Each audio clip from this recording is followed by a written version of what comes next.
یہ قوم عاد کا ذکر ہے جو ہم نے پہلے بھی بات بیان کی. قوم عاد وادی احقاف میں تھی. وادی احقاف پراپرلی یہ اس جگہ کا نام تھا وادی احقاف جہاں پہ یہ لوگ رہتے تھے. اور یہ یمن کے علاقے میں آج کل وہاں پہ ڈیزرٹ ہے, وہاں پہ کوئی آبادی نہیں ہے. یہ لوگ وہاں پہ آباد تھے. اور جو حضرت ہود کی ذکر آتا ہے, حضرت ہود ان کی قوم میں سے پیغمبر بنا کے بھیجے تھے. اور اللہ تعالیٰ نے اس قوم کو جو خاص عنایت دی تھی, اونچے قد والے تھے, مضبوط لوگ تھے, اور گھروں کو ایسے بناتے تھے جیسے کہ ہمیشہ کے لیے اس میں رہنا. زمین کو, پہاڑوں کو کھود کھود کے کرنا. اللہ تعالیٰ نے ان کو اتنی سمجھ دی تھی جن کا ذکر بیان کیا گیا کہ ان کو کان آنکھ دیے گئے تھے, انہوں نے ان کا فائدہ نہیں اٹھایا. یہ حواس خمسہ ہیں, اور یہ مکہ والوں کی طرف ایڈریس کر کے بات بیان کی گئی کہ اگر آپ سمجھ رکھتے ہیں, اگر آپ سوچ رکھتے ہیں, تو یہ آپ کے حواس خمسہ ہیں جس کو اگر آپ تھوڑا سا غور کریں تو آپ کو بہت سارے سبق مل جائیں. مگر ان لوگوں نے بھی اس کا فائدہ نہیں اٹھایا, اور ان پہ جو طوفان آیا اس کے لیے جو خاص طور پہ جب بھی بادل اور بارش آتی ہے تو آپ سب باہر کی طرف بھاگتے ہیں. اس کے لیے پناہ مانگی گئی. نبی کے وسلم جب بھی ایسا ہوتا تھا تو اسے پناہ مانگتے تھے, کیونکہ اس کے اندر یو نیور نو کوئی عذاب چھپا ہوا.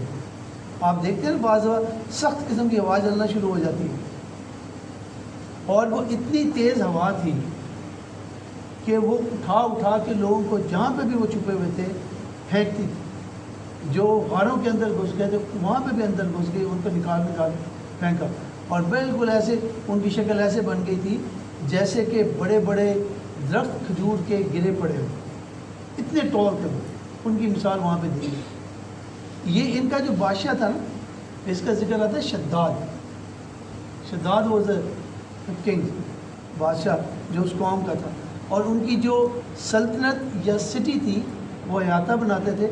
دے وڈ میک پلرز, بڑے بڑے پلرز بنائے ہوئے تھے. ابھی سنا ہے کہ سیٹلائٹ سے اٹ ہیز بن لوکیٹڈ کہ وہ ڈیزرٹ کے اندر زمین میں دسے ہوئے ہیں, وہ جگہ موجود ہے ابھی. اتنے مضبوط بڑے بڑے پلر بنائے ہوئے تھے اپنے سٹی کے, جیسے ارد گرد باؤنڈری والز بناتے ہیں, so that nobody could attack it. And ultimately they all are destroyed. صرف سب سے بڑی جو ان کی جو بیماری تھی ان کے اندر وہ شرک تھی. شرک بہت بڑی بیماری ہے. تو اس لیے بتایا گیا کہ افضل ذکر لا الہ الا اللہ, کیونکہ اس میں اللہ کی وحدانیت کا ذکر ہے, اللہ کا وحدانیت کا اقرار ہے. لا الہ الا اللہ محمد رسول اللہ. اور نبی کریم صلی اللہ علیہ وسلم کا ذکر ہے, اور بیان کیا گیا کہ اللہ کے نبی ہیں, وہ رسول ہے, اور آخری خاتم النبیین ہے.